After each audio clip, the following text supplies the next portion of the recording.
Today I'm going to show how to get a bubble effect on your nail. For this effect you need bubbles, so I did dish soap and water in a Tupperware and I shook it up and you'll see all those little tiny bubbles in there. That's what we need to get this effect.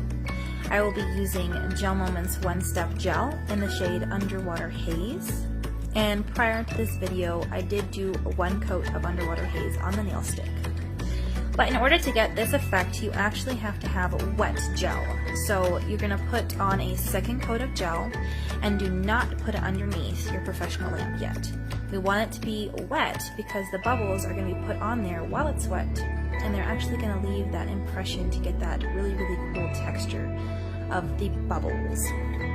So after you have that coat of gel, and like I said, don't cure it yet, you're going to be putting the bubbles on it. Now, I found out during this video that after shaking up the bubbles, it's actually going to kind of explode out of the container. So check out the corner of the video to see that.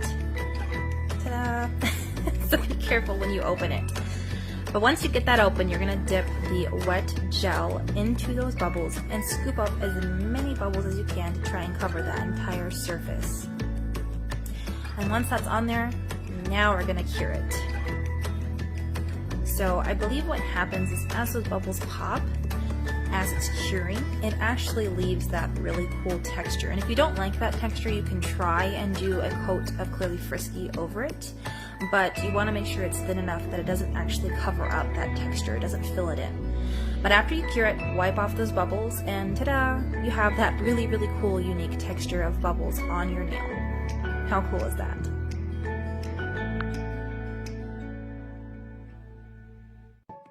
Thanks for watching. My name is Morgan Richards, a GelMoment independent distributor.